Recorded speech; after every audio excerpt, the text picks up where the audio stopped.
It's a new day, it's a new vlog.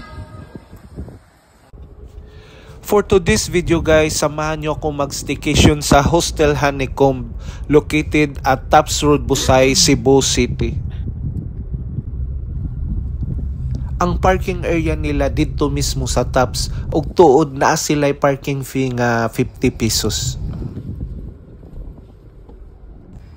Gikan sa parking area na sila'y libreng sakay padulong sa Hostel Honeycomb ug Taps or pwede ra pud nimo lakon kay duol raman.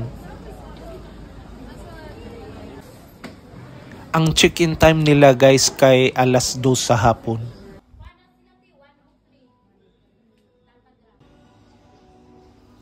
Og tuod mao ni ilahang lobby area.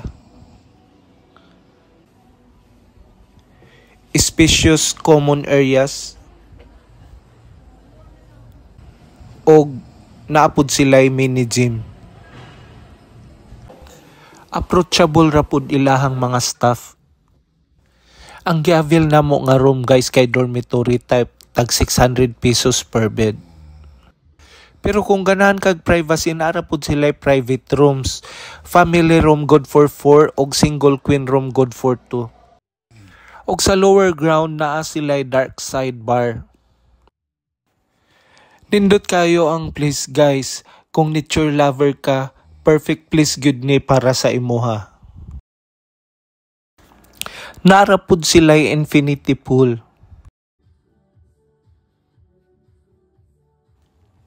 Very relaxing og amazing ang view.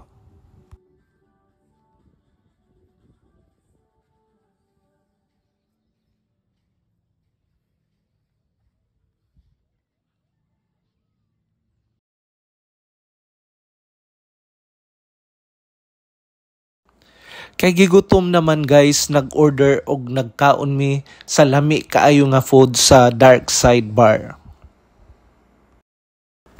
Kay busog naman misuroy mi sa Taps of Cebu ug tuod free entrance fee na kung nagstay ka sa Hostel Honeycomb.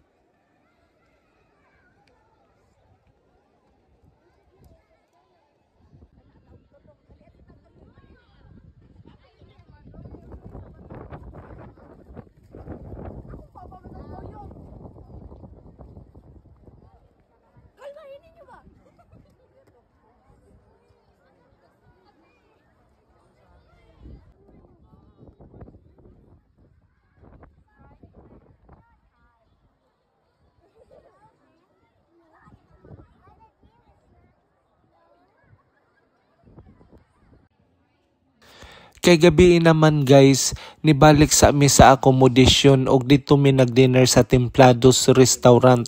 Tapad ra na sa Hostel Honeycomb.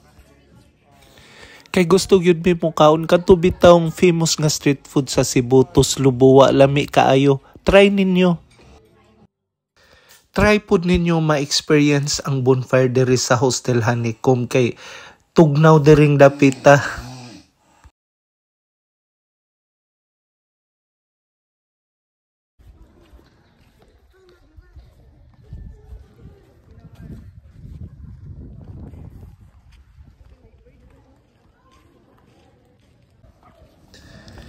Thank you for watching guys. See you sa next video. Bye!